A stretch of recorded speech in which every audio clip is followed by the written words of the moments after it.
Қазақстан Республикасы Индустрия және жаңа технологиялар министрлігінің қолдауымен технологиялық даму жөніндегі ұлттық агенттік ұсынады.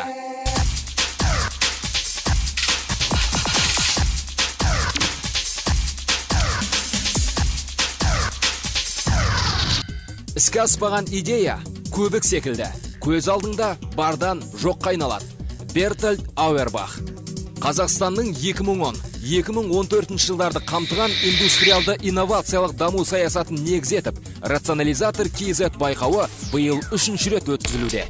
Ұйытқы болып отырған ұжым технологиялық даму жөніндегі ұлттық агенттік. Қазақстан Республикасы Индустрия және жаңа технологиялар министрлігінің қолдауымен.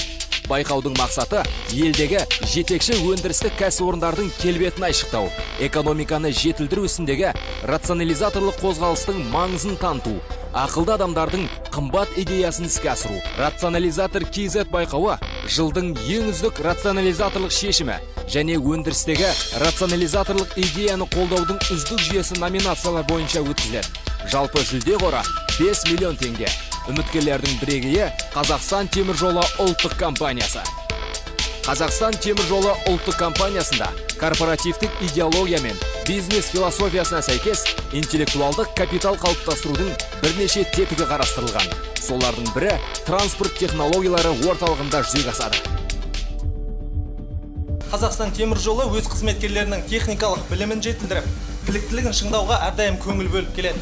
Бұл үшін компанияда арнайы жаңа технологиялар орталығы ашылған. Онда жыл сайын 15 мың адам оқиды. Яғни бұл орталық инновациялық идеялар мен интеллектуалдық қордың қалыптасуына ықпал етіп келеді.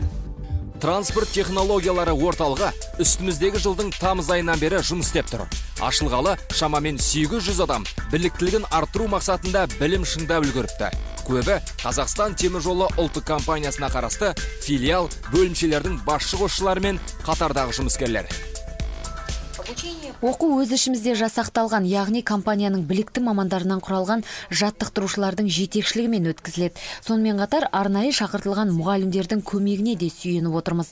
Олардың дені ақш-тың Беркли университетінде сабақ берген мамандар. Енді бұны қазір қалай істе жұмыс екенін көрсетейін сізге. Масканы киіңіз. Атаулы орталықта оқудың дуальдық жүйесі де қолға алынған. Сол арқылы базада Қазақ көлік және коммуникациялар академиясы Астана колледжінің 120 студент оқиды. Бұл құрам қараша айында колледждің тағы 3 тобымен толықпақ. Сөйтіп жылдың соңына дейін транспорт технологиялар орталығынан ұзын саны 2500 адам білім шыңдайды деген жоспар бар. Бұл орталықтың бір пайдасы оқу жүйесі бастан аяқ өз компаниямызда жүзеге асуы тиіс инновациялық технологиялар негізінде өткізіледі. Оқу бағдарламалары мен методикалық жүйе соған негізделген. Әрі оқу барысы біздің компанияның заманауи техникаларын меңгеру үрдісін қалыптастырады. Оқу процесінде қызметкерлер зертхана мен арнайы кабинеттерде тұрған құрал жабдықтарды тәжірибеде де қолданып көреді. Интернетке жол ашық. Электронды кітапхана жұмыс істеп тұр. Өзі таңдаған жұмыстың басты принциптерін жете түсінуге молынан мүмкіндік жасалған. Қысқасы, транспорт технологиялар орталығына келген қызметкер кәсіби деңгейін қалай көтерем десе де жол ашық. Ұлттық компаниядағы корпоративтік идеология және бизнес философиясына сәйкес интеллектуалдық капиталды қалыптастырудың және бір тетігіне тоқталсақ.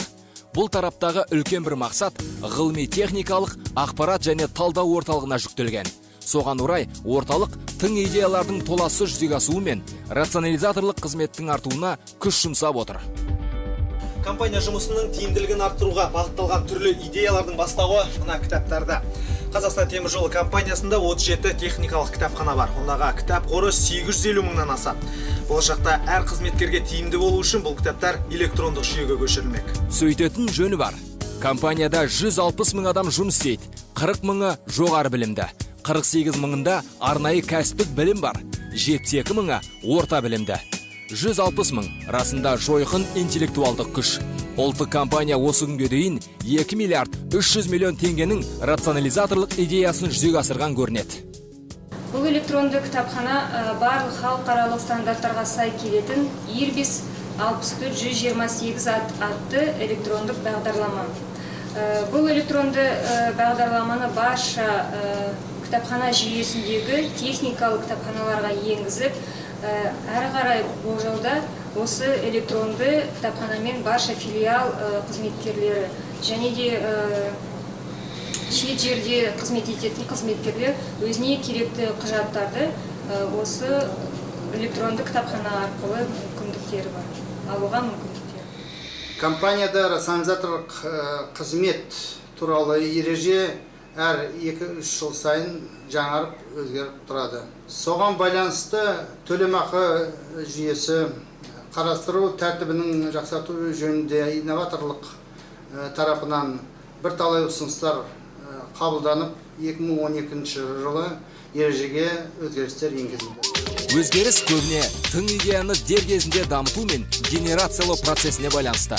Сонымен қатар идеаторлар қалай шыңдалады, ұсыныс қай бағытта көбірек жолдау керек деген секілді компанияның инновациялық технологиялық саясаты да айқындала түскен. Айта кететін болсақ, рационализаторлық ұсынысты ресімдеу, авторлық сыйақыны есептеу, техникалық кеңестермен қарастыру, авторлардан келіп түскен ұсыныстарға тұжырымдама шығару сияқты процестердің барлығы электронды түрде атқарылады. Осы орайда автоматтандырылған 4i жүйесі туралы бірер сөз.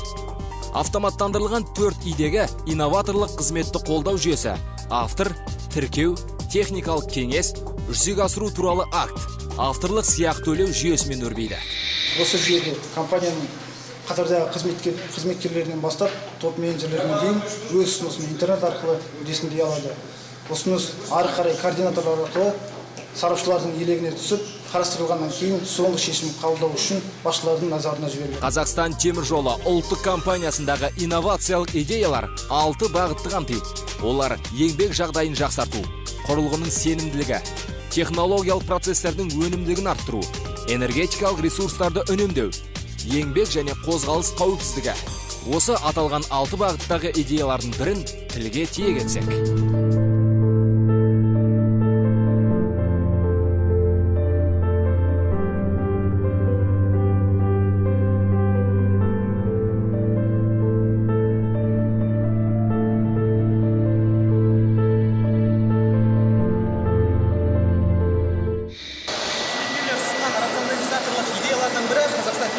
компаниясына қарасты локомотив құрастыру зауытында жүзеге асты. Ол ұсыныс мына тепловоздың жанар-жағармай құятын көбісінің сыйымдылығын 9000 литрға арттыруға арналған. Оның экономикалық тиімділігі 100 миллион теңгеден асады. Бар түйін жанармай багының кеңірдегін өзгертумен шешілген. Кеңес заманында құрастырылған локомотив багіне минутына 70 литр жанармай құйылатын. Ал қазіргі жетістік минутына 500 литр құюды қамтып отыр. Әрі кеңірдектің бетіне орнатылған серіппелі тығынның арқасында жанармай сыртқа қарай асып төгілмейді. Ескі локомотивтер сериясының айырмашылығы бұл локомотив ешқандай техникалық тексерусіз 2,5 мың шақырым жол жүре алады.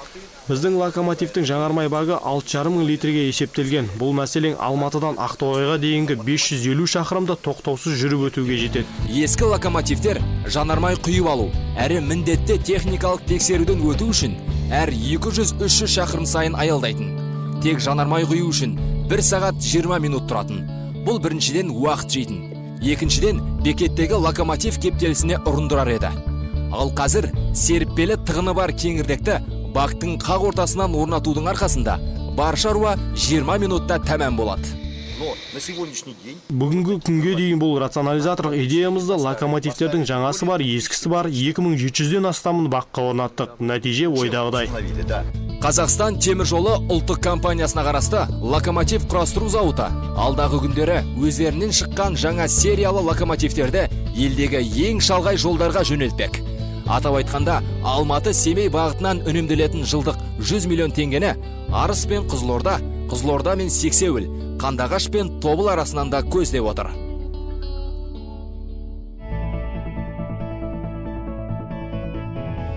Елдегі өндірістік инфрақұрылымның бір тармағы темір жол тасымал екені әмбек аян. Ал бұл мүмкіндікті қапы жібермеген Қазақстан темір жолы ұлттық компаниясы темір жол саласындағы озық технологияларды қолданып, жаңа инновациялық жобаларды жүзеге асыруда оқ бойы алда келеді.